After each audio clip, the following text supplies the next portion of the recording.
পথশ্রী প্রকল্পে নিম্নমানের কাজের অভিযোগ, নানুরে কাজ ঘিরে বিক্ষোভ। বীরভূমের নানুর বিধানসভা এলাকার কসবা গ্রাম পঞ্চায়েতের গোপালনগরে পথশ্রী প্রকল্পের কাজে নিম্নমানের সামগ্রী ব্যবহারের অভিযোগে উত্তেজনা ছড়িয়েছে। শুক্রবার সকাল থেকে প্রকল্পের কাজ শুরু করতে গেলে স্থানীয় বাসিন্দারা কাজ বন্ধের দাবি জানান। অভিযোগ, রাস্তায় নির্ধারিত পরিমাণে স্টোন চিপ দেওয়া হচ্ছে না এবং ঢালাইয়ের অনুপাতও সঠিকভাবে মানা হচ্ছে না। পাশাপাশি সিমেন্টের পরিমাণেও গরমিল রয়েছে বলে দাবি বাসিন্দাদের। শুধু তাই নয়, রাস্তার দুপাশে ড্রেনের ব্যবস্থা না করে ঢালাই করা হচ্ছে এবং কোথাও কোনো কালভার্ট নির্মাণ করা হয়নি বলে অভিযোগ উঠেছে। এই পরিস্থিতিতে ক্ষুব্ধ স্থানীয়রা জানান, যেভাবে নিম্নমানের কাজ করা হচ্ছে তাতে এই রাস্তা আগামী 2 মাসের মধ্যে ভেঙে পড়বে। ফলে দীর্ঘমেয়াদী কোনো উপকার তো হবেই না, উল্টে জনসাধারণের ভোগান্তি আরও বাড়বে। ঘটনাকে কেন্দ্র করে এলাকায় উত্তেজনা তৈরি হয়েছে। স্থানীয়দের দাবি, প্রশাসন দ্রুত হস্তক্ষেপ করে কাজের মান খতিয়ে দেখুক এবং সঠিক নিয়ম মেনে পুনরায় কাজ শুরু করা হোক।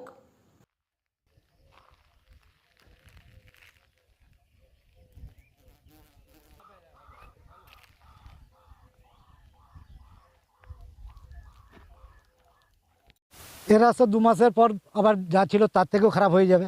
আমরা যা ছিলাম তার থেকে আরও খারাপ হয়ে যাবে। রাস্তাটা আমার একটাই আবেদন মুখ্যমন্ত্রীর কাছে, যে রাস্তাটা একটা ইনকোয়ারি করে রাস্তাটা যেন ঠিক হয় সেটার ব্যবস্থা করে। সমস্যাটা রাস্তাতে যেটা হচ্ছে, সেটা কোনো সাইডে কোনো মাটি নেই, লোহার তো দেয়ই নাই। যেটা 3 ইঞ্চি 4 ইঞ্চি ডাস দেওয়ার কথা ছিল সেটা 1 ইঞ্চিও নাই। 8 ইঞ্চি যেটা আমাদের ঢালাই ছিল সেটা 6 ইঞ্চিও, 3 ইঞ্চি থেকে 3.5 ইঞ্চি ঢালাই। এতে কি করে রাস্তা থাকবে বলুন? কালভার্ট তো নাই, একটা কালভার্টেরও না, একটা নতুন পাইপও বসেনি, কিচ্ছু হয়নি। রাস্তাটা অতি নিম্নমানের কাজ হয়েছে। যে আমাদের যে রাস্তাটা হচ্ছে পথশ্রী রাস্তা জেলা পরিষদের, তা এটা গোপালনগর আদিবাসী পাড়া থেকে কন্দপুর স্কুল পর্যন্ত একটা পথশ্রী রাস্তা হচ্ছে, যা রাস্তা কোনো শিডিউল নেই, ঠিক আছে।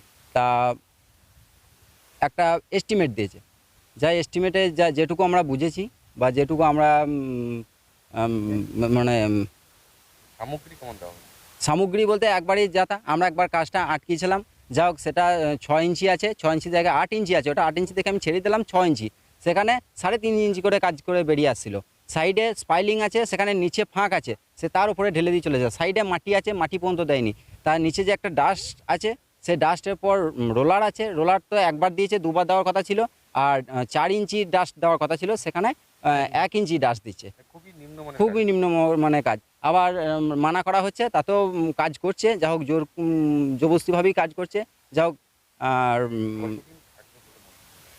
এ রাস্তা বেশি দেবে ওই 2 মাস, জোর 2 মাস। এদের চাপ আছে, গোটা মাঠ আছে, মাঠে ধান তোলা আছে এবং এটা কোপাইয়ের সঙ্গে সংযোগস্থল এই রাস্তাটা।